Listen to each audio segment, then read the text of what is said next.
Hi, I'm Grant Mundell, investment specialist with Equity Trustees, here with our June monthly and quarterly review. In the month of June, equities continued their recent rally on easing trade tensions. The rally extended from mid-April when President Trump announced a 90-day pause to the new tariffs. Global equities rallied 4.8%, driven by the US and Asian markets, while the ASX 200 rose 1.4%. This meant that for the June quarter, global equities finished up 11.6% in US dollar terms and 5.9% in Aussie dollar terms, while the ASX 200 rose around 9.5% over the quarter. The rebound from mid-April was quite fierce, with tech stocks driving gains. Notably, equity markets looked through rising geopolitical tensions during the quarter. Over FY25, the ASX 200 returned a very healthy 13.8%, and the MSCI World ex-Australia Index, or global equities, rose impressively, up 16.8% in US dollar terms and 18.6% in Aussie dollar terms. Australian property securities, or A-REITs, rallied 1.8% in June and 13.7% across the quarter, after falling 6.8% in the March quarter.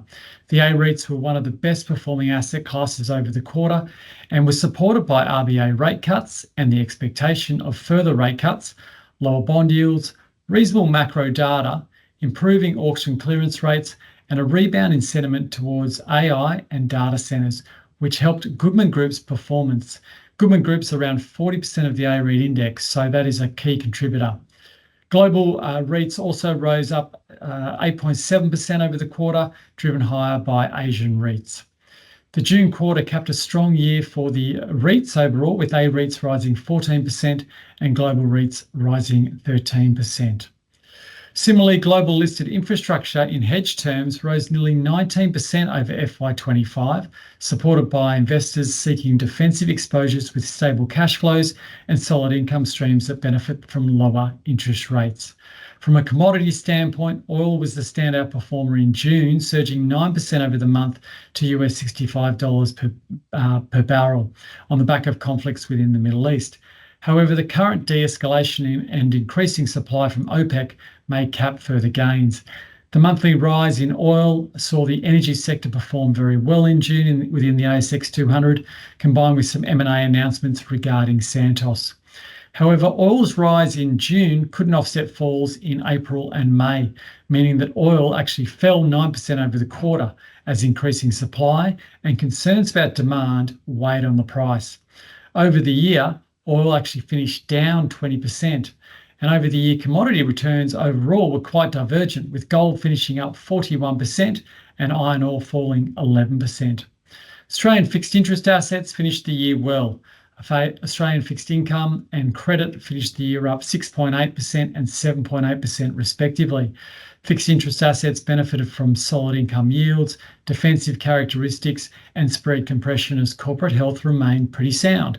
From a macro standpoint, the global economy remained broadly resilient, assisted by a pull forward in trade ahead of any US-related tariffs. Trade flows have started to reorganise themselves. China's exports to the US have slumped but held up elsewhere, and investor focus has moved from tariff headwinds to potential tailwinds via tax cuts from the One Big Beautiful Bill. US labour market data remained pretty solid, and while inflation data has fallen, inflation expectations increased due to the potential impact from future tariffs. Some data is starting to show that higher prices are starting to impact within the US. It is this uncertainty that kept the US interest rates unchanged at 4.25 to 4.5% throughout the quarter, as the Federal Reserve elected to wait and see how things go, although some Federal Reserve officials said they were open to cutting rates in June. The US dollar continued to fall against all major currencies in June and ended FY25 down 8.5%, its sharpest financial year decline since financial year 11.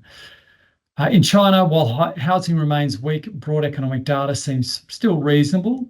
Expectations for increased policy stimulus were somewhat lowered, however. Domestically, while the labour market has remained relatively tight, economic momentum has faded over the quarter.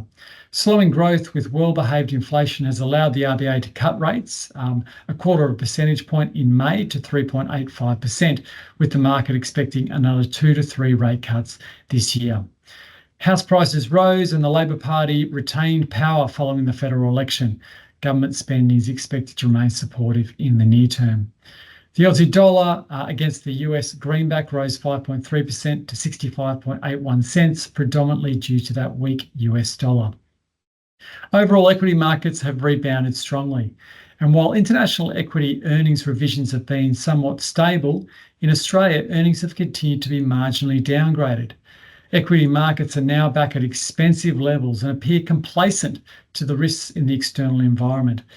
What we'd highlight is that the ASX 200 price earnings ratio has increased to nearly 19 times, which is well above its average for the last 30 years. We therefore remain a bit cautious on equities in the near term, and we feel it requires earnings upgrades to justify current valuation levels.